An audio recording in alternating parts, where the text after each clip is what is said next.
Young women and girls have, learned the intricate art of silencing their true selves in order to accommodate, um, whether it's in the family, whether it's in the work environment, and particularly if we have young women and girls, that's what we're raising.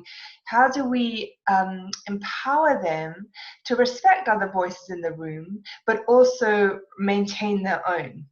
And we can't do that obviously within a shaming environment. And I think this is so important because social media is all about how to look in order to fit in, it's not about belonging and about accepting yourself really for who you are. It's about how do you change yourself, and make yourself sexually attractive or beautiful, all of these types of things. So again, it's like letting go of your inner voice in order to accommodate to whatever society says that you should be. So that's kind of the challenge of how do we create an emotional or a media literacy for young women, but also the challenge if we're raising young men is equally daunting about how do we help them to redefine masculinity, to know that emotions are absolutely fine, not only fine, but it's actually healthy to be able to have, and their ability to be able to become fathers, really emotionally attuned fathers, are absolutely dependent upon this time now. And this is also really what the junior youth program should really do, is develop. It's developing individual capacity, but it's developing our relational capacity to hold space, and to hold space for inner voice and our truth and the deepest expressions really of who we are. Now girls are advancing in education. It's the young boys that are starting to fall behind, and you can start to see this in primary school. Loads of explanations have been given there for this, gender differences, just differences in biological structures. Really very few have looked at the cultural climate that has encouraged young boys from a very early age, when we tell them big boys don't cry, or or various expressions of this, what we're doing from a very early age is turning off their natural expression of an emotional tap.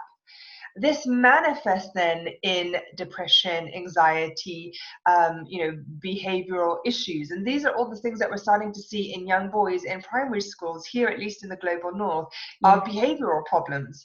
It's, girls start to experience behavioral problems later, usually in adolescence. And usually that's the time when they are starting to be confronted with don't be yourself. And this is exactly what we're talking about with social media. Don't be yourself. But young boys get that way earlier than young girls. And really what we're doing is turning off their ability to see through their own inner eyes.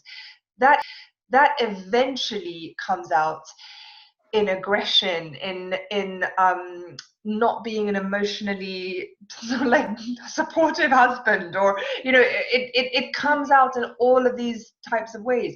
For young women, it comes across as constantly accommodating, staying in situations that are way past its sell by date. The manifestations and implications for all of these things are not small. For the person that receives it, they experience the oppression and the life implications, but for the person that perpetrates it, they are deprived of the bounty of developing empathy and the wealth of spiritual qualities that helps you to live life in the true colors that it can be. So everyone suffers. Most of the well-being discourse talks about this in terms of the individual level, your self-limiting beliefs, your personal agency and personal responsibility.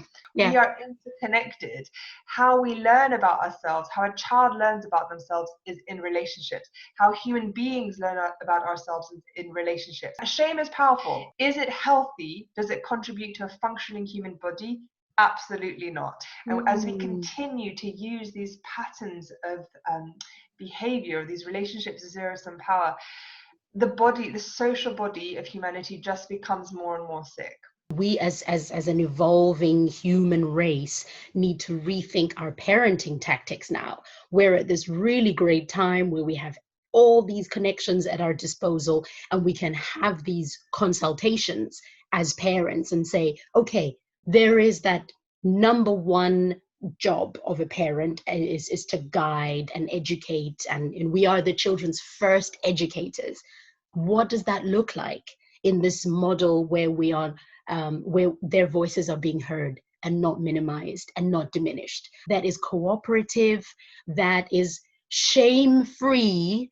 To end it there feels to me like a really good point to say, now that we know that, let's begin.